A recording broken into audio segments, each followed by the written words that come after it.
Nesta semana vamos estudar sobre o idioma, o texto e o contexto bíblico. Qual é a importância de compreendermos alguns aspectos do idioma bíblico para que possamos interpretar o texto? Qual é a importância de analisarmos devidamente o contexto para entendermos o que o autor inspirado realmente quis ensinar, entender o que ele realmente queria transmitir a nós? É sobre isso que estudaremos nessa semana e com certeza o estudo dessa semana será muito esclarecedor para você. Você vai perceber que muitas vezes, mesmo sem querer, acabamos estudando a Bíblia de uma forma equivocada e isso traz conclusões equivocadas e, consequentemente, aplicamos o texto de uma forma totalmente distorcida às nossas próprias vidas ou à vida das outras pessoas.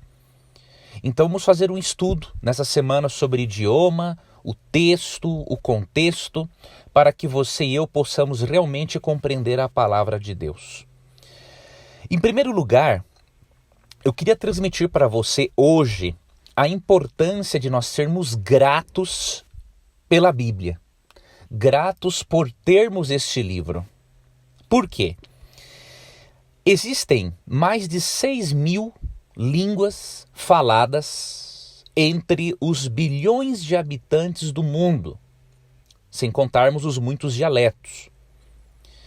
A Bíblia, ela foi traduzida para 600 idiomas, a Bíblia toda, porém o Novo Testamento e algumas partes do Novo Testamento foram traduzidos para mais de 2.500 idiomas.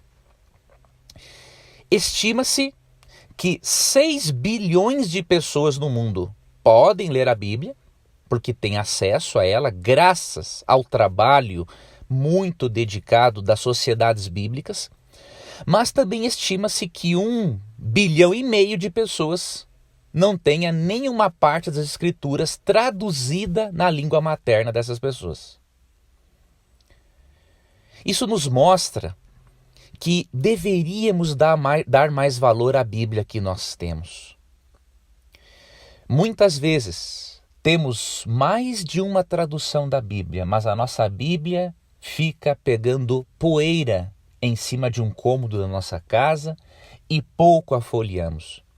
Enquanto que 1,5 bilhão de pessoas ainda não têm acesso à Bíblia na sua língua materna.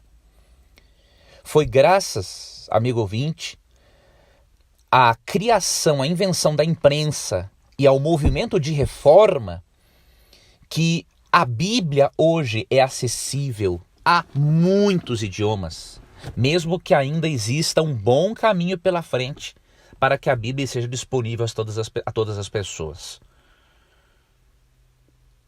Mas você e eu deveríamos ser gratos a Deus por aquilo que nós temos.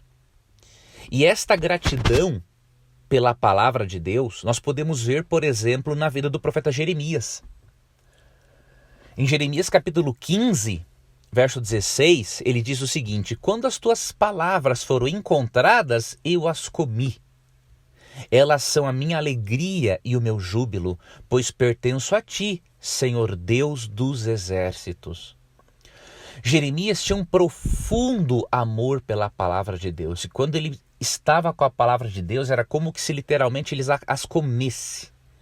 Para ele, a palavra de Deus era fonte de alegria, era um grande júbilo.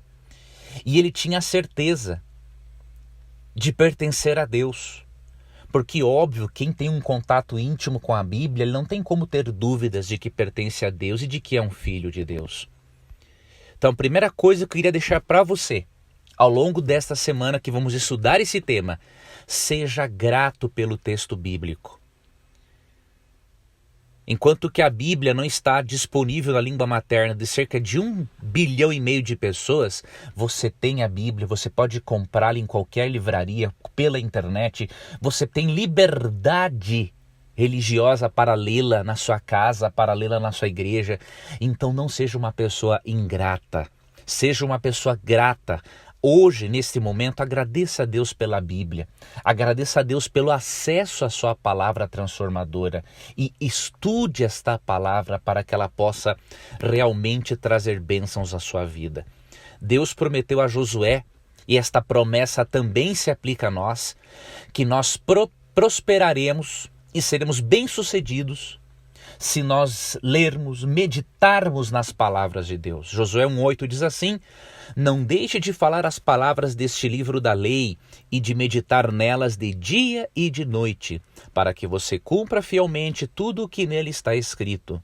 Só então os seus caminhos prosperarão e você será bem-sucedido. Se nós formos gratos pela palavra, lermos, meditarmos nela, entendermos a vontade de Deus e seguirmos os seus caminhos, nós iremos prosperar e seremos bem-sucedidos em tudo aquilo que fizermos. Que Deus ajude a você e a mim a valorizarmos a Bíblia da forma como ela merece. Um forte abraço e até amanhã em nosso próximo estudo.